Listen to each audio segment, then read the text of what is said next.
Akashvani presents Morning News.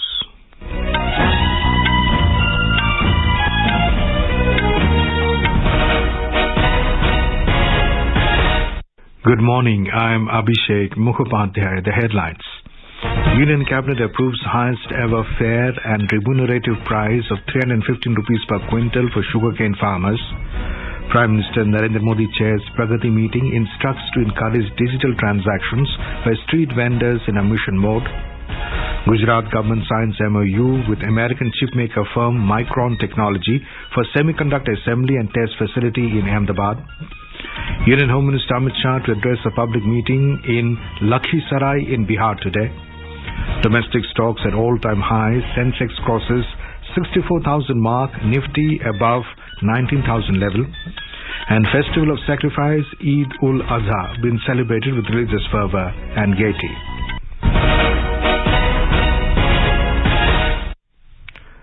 The Cabinet Committee on Economic Affairs, chaired by the Prime Minister Narendra Modi, has approved fair and remunerative price (FRP) of sugarcane for sugar season 2023-24 October-September at 315 rupees quintal for basic recovery rate of 10.25%.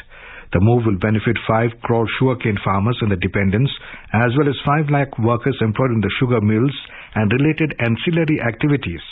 Briefing meet in New Delhi yesterday, Information and Broadcasting Minister Anurag Singh Thakur said that it is the highest ever fair and remunerative price for sugarcane farmers.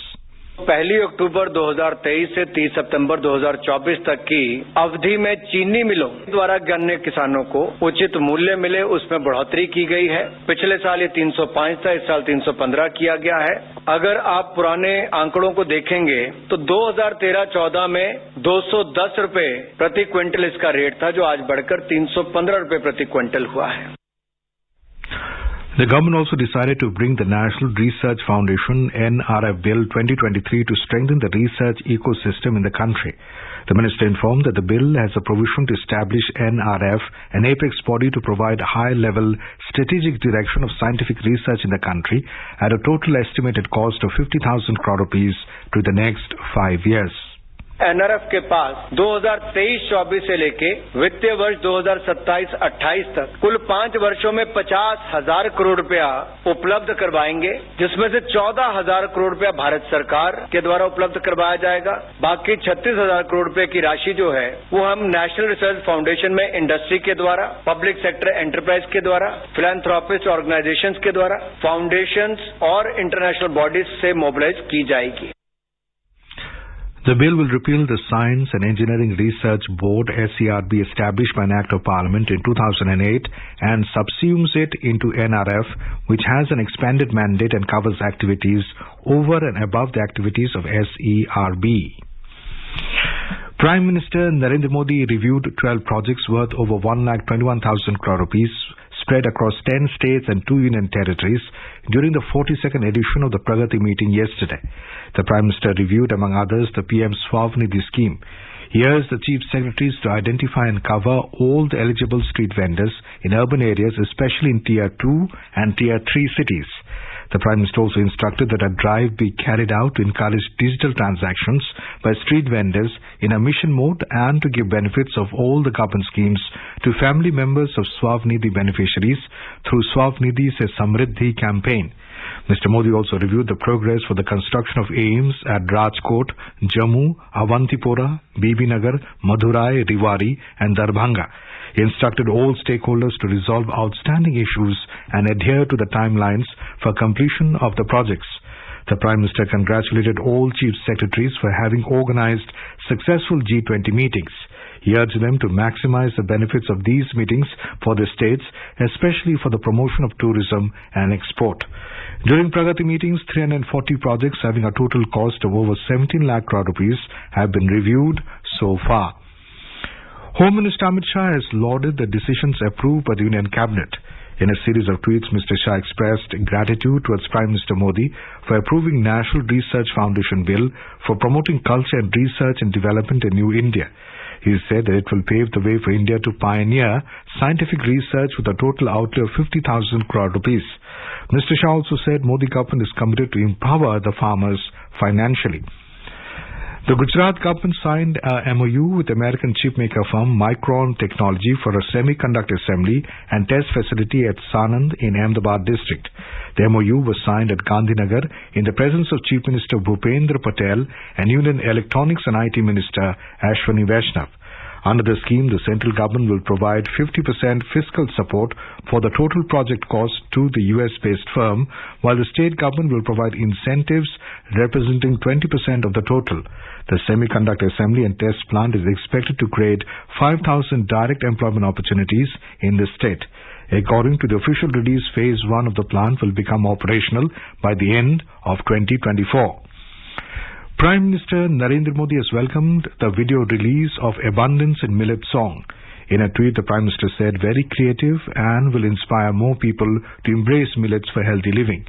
The visual video of the Grammy Award-winning Indian-American singer Falguni Shah's special song to promote millets in collaboration with Prime Minister Narendra Modi was released yesterday. With lyrics in both Hindi and English, the song was created to raise awareness of the super grain as another potential key to minimizing world hunger.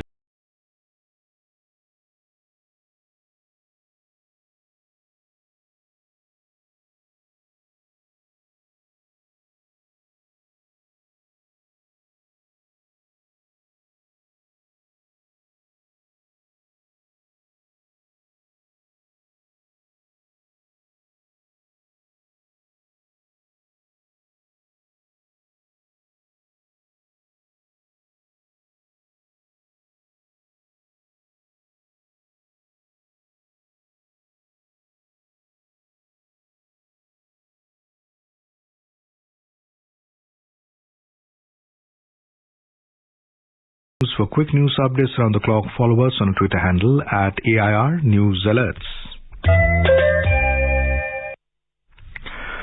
Prime Minister Narendra Modi will participate in the valedictory ceremony of the centenary celebrations of Delhi University tomorrow.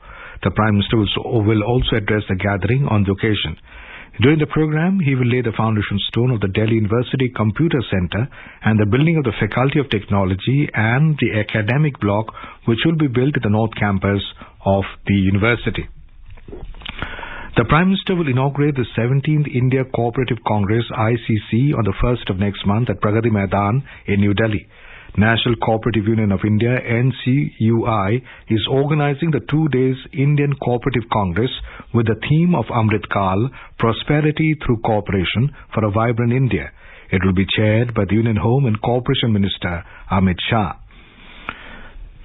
Prime Minister Modi met the board and key leadership of Goldman Sachs.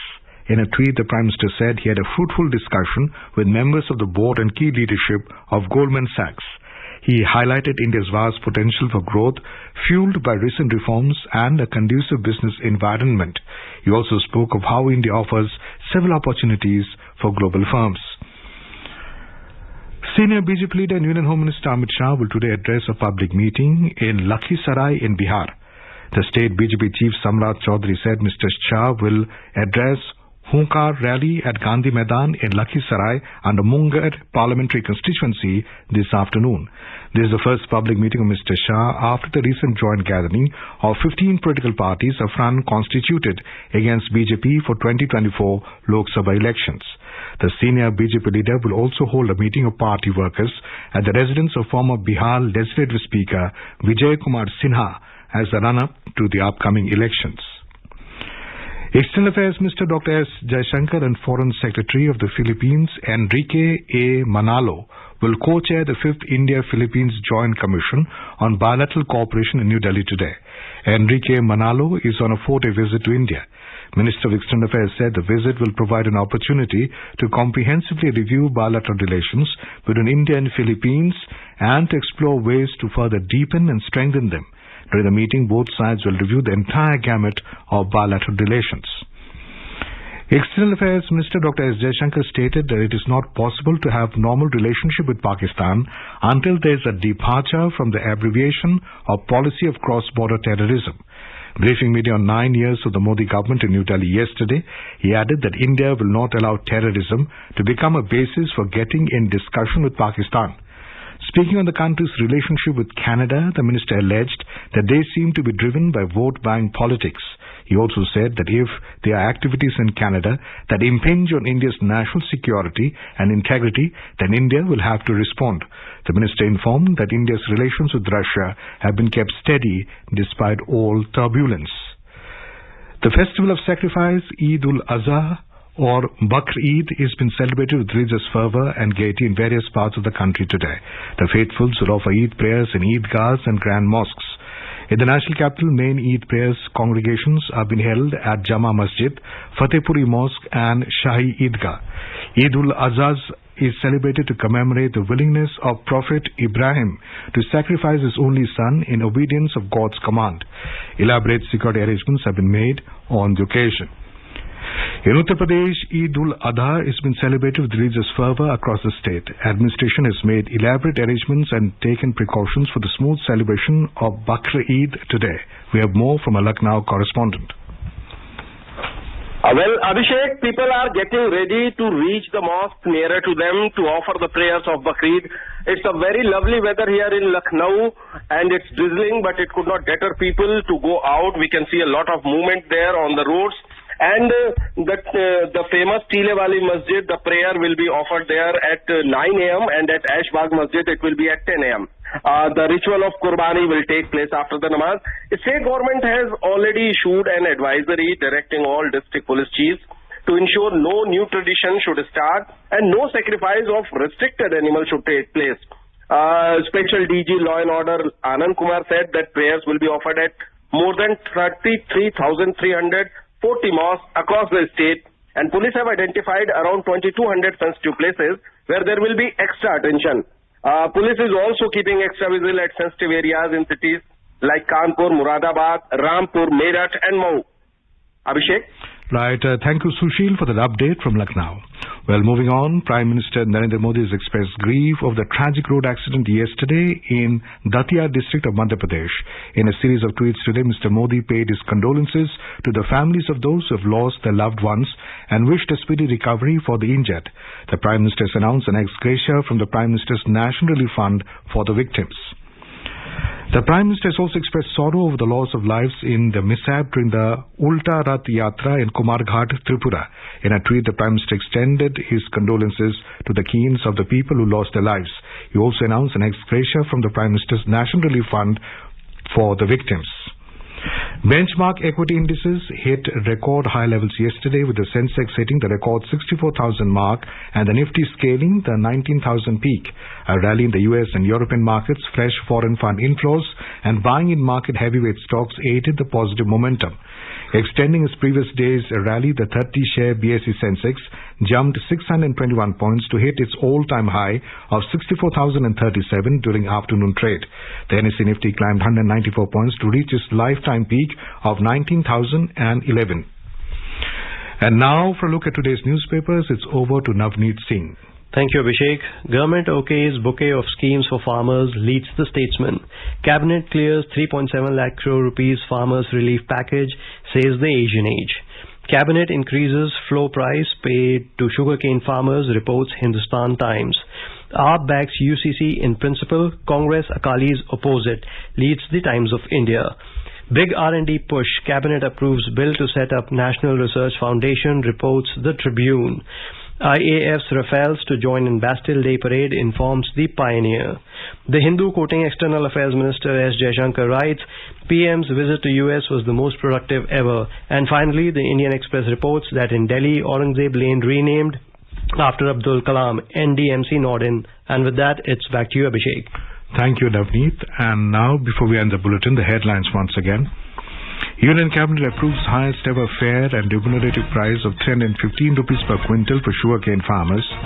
Prime Minister Narendra Modi chairs PRAGATI meeting, instructs to encourage digital transactions by street vendors in a mission mode.